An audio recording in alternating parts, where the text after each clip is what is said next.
जय हिंद दोस्तों। मैं आपका दोस्त, साथी और आपका अपना एक्टर और मॉडल अनमोल जैन आज बहुत ही भारी दिल से ये एक मैसेज शेयर करना चाह रहा हूँ। जनरली मैं आम तौर पर किसी बड़े पॉलिटिशियन या सेलिब्रिटी या फिल्म स्टार के मरने पर मुझे इतना शोक होता नहीं है, होता है जितना एक आम इंसान को होना चाहिए। बट आज दिल बहुत भारी है। पता नहीं क्यों सुबह से ही आज इतना बुरा दिन मेरा जा रहा था। जब मैं आज सुबह सो के उठा तो ऐसा लगा कि मैं रात भर में भी मैं सो के मेरी नींद पूरी नहीं हुई है। सुबह सो के उठने के बाद ब्रेकफास्ट करते वक्त जब मैं दूध रखा तो जाने अनजाने में मेरे से वो दूध ओवरफ्लो होके गिर गया। और जब दूध गिरने से पहले मैं देख रहा था कि यार अभी तो रखा है, अभी तो नहीं होगा। और थोड़ी देर बाद ही मैं किचन से आया ही था अपने वॉश बेसिन में हाथ धोने के लिए, इतने मैं देखता हूँ कि दूध गिर गया है। पहला अशुभ ये। दूसरा, मैं आमतौर पर जब भी कोई चीज़ें निकालता हूँ तो बहुत सोच समझ के, बहुत संभल कर निकालता हूँ। तो जब मैं दूध का गिलास निकाल रहा था तो उस समय 2 कांच के बाउल मेरे हाथों से टूट कर गिर गए। मैंने कहा यार ये क्या हो रहा है। 29 अप्रैल का दिन। उसके बाद मैं पावर नैप लेके, एक ब्रेकफास्ट लेने के बाद थोड़ा सा पावर नैप लेने के लिए मैं लेटा ही था कि इतने में मेरी आंख लग गई। जनरली ऐसा होता नहीं है कि मेरी आंख लग जाती है। दोस्तों यकीन मानिए, मैं ये बिल्कुल सच कह रहा हूँ और मुझे यकीन नहीं हुआ कि मेरे साथ आज हुआ है। इसलिए मैं शायद इन फोटोज़ के थ्रू, इस अपने वॉइस मैसेज के थ्रू ये आप सबसे शेयर कर रहा हूँ। जब मैं लेटा, जब मुझे वो पावर नैप हुआ तो मुझे एक अजीब सा डे ड्रीम आया कि मैं इरफान खान जी नहीं रहे। और ये सच है दोस्तों, मैं कसम खा के बोल रहा हूँ, भगवान कसम खा के बोल रहा हूँ कि ऐसा अजीब सा सपना आया कि मेरे आइडियल में, जिनको मैं अपना सब कुछ मानता था, एक्टिंग गुरु, वो नहीं रहे। और मैं सोशल मीडिया पर लिख रहा हूँ बहुत कुछ उनके बारे में। मैंने कहा ये कैसा सपना है। और मैं उठ के देख रहा हूँ तो और वो सपना जब मेरी पावर नैप लगा था तो उसके बाद मेरे पिताजी का फ़ोन आया। तो मैंने कहा कि पापा मैं थोड़ी देर में करता हूँ। मैं तो शायद मुझे पता नहीं था वो इस चीज़ के लिए मुझे कॉल कर रहे थे, क्योंकि कल ही मेरे पापा मम्मी से उनके बारे में चर्चा चल रही थी कि 4 दिन पहले वो उनकी माता जी का देहांत हो गया। और फिर मेरी बहन का फ़ोन आया। जनरली वो इस समय ड्यूटी पर होती है एज अ मेडिकल प्रैक्टिशनर। तो फिर मेरे भाई का भी कॉल आया। तो फिर मैंने बोला कि मैं उठा नहीं पाया, मैं वॉशरूम गया हुआ था थोड़ा फ्रेश होने। मैं आके न्यूज़ देखता हूँ तो देखता हूँ कि इरफान खान जी सही में नहीं रहे। दिल बहुत भारी हो गया दोस्तों, दिल बहुत थमसा गया। ऐसा लगा कि कोई अपना चला गया है, बहुत अपना। वो इसलिए शायद क्योंकि वो एक वजह है, वो एक रीज़न थे जिसकी वजह से मैं इस फिल्म इंडस्ट्री में आया। उन्होंने वो हौसला दिया, उन्होंने वो जज्बा दिया, वो ताकत दी कि यार अगर आपके पास सिर्फ आर्ट है और सिर्फ आप एक्टिंग को दिल से करते हो, दिल से निभाते हो और करते नहीं हो, उसको नेचुरल रखते हो, तो आप एक आर्टिस्ट बन सकते हो।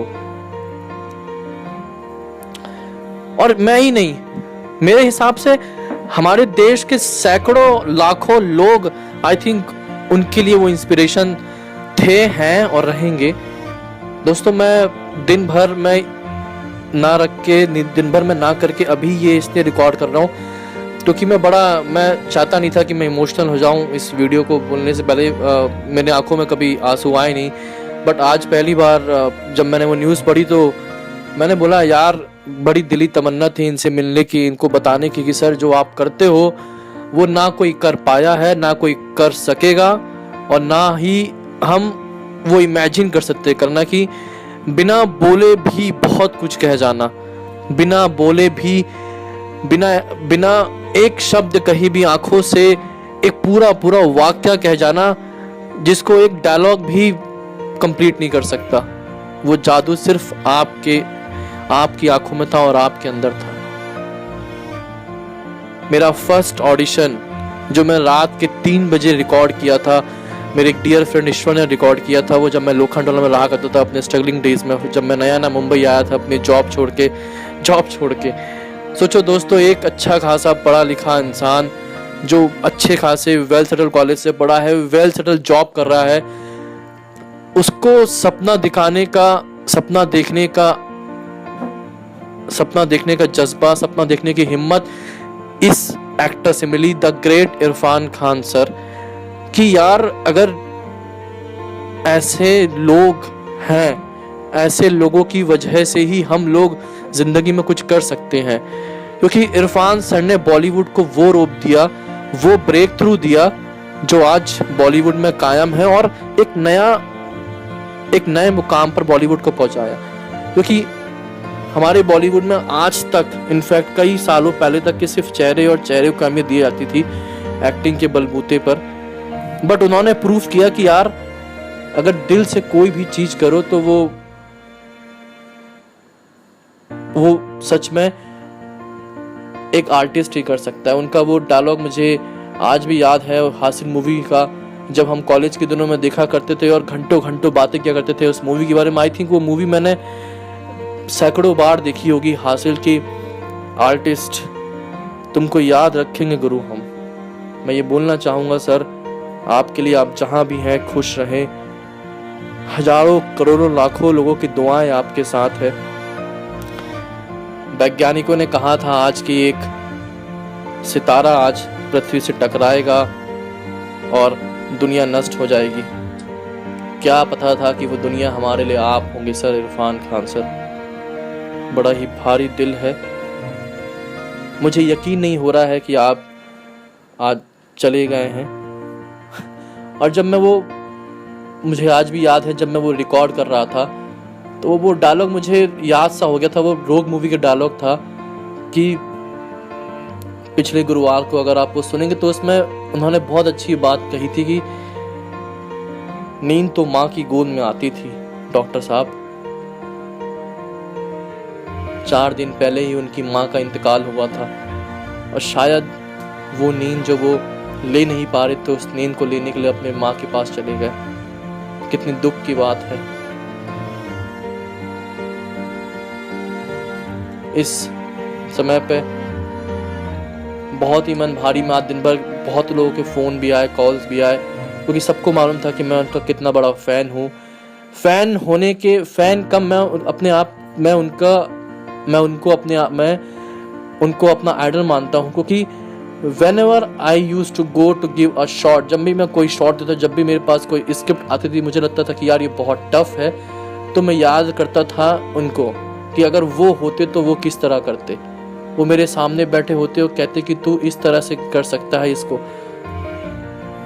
आई नो ये पागलपन है, ये जो भी है, उनकी वजह से लाखों करोड़ों लोग आज इंडस्ट्री में हैं और वो हमेशा इंस्पायर करते आए हैं, मोटिवेट करते आए हैं अपनी फिल्मों के थ्रू।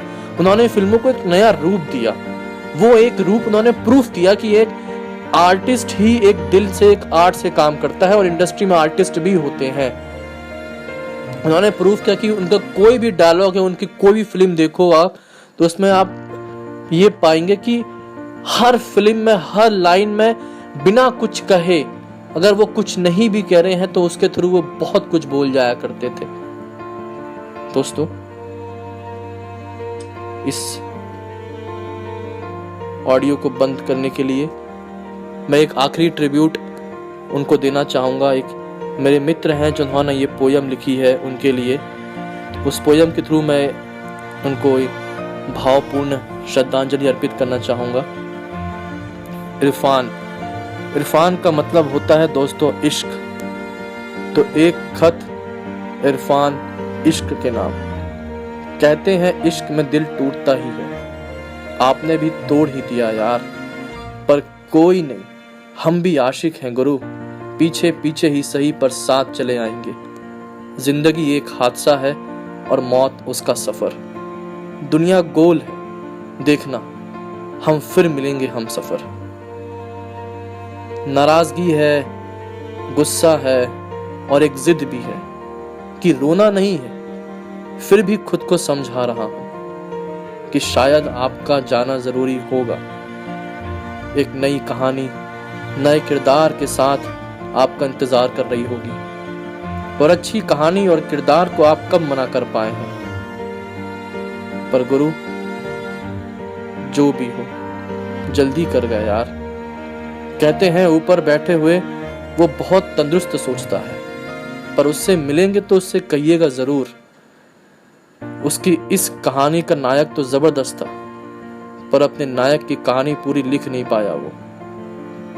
और हाँ, हमारा शुक्रिया कहिएगा उससे कि हम तक आपको भेजा। अम्मी अब्बू को सलाम दीजिएगा, बाकी बातचीत होती रहेगी। सॉरी, रोका बहुत पर आंसू गिर ही गया। इस उम्र की क्या हैसियत कि तुम्हें हमसे छीन पाए। आप इश्क हो हमारे दिल की धड़कनों से धड़कते रहोगे।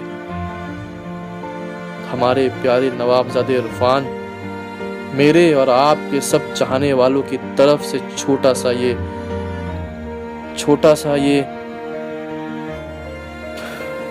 खैर, संभाल कर रखिएगा। मिलेंगे तो वापस ये शब्द आपसे जरूर लेंगे।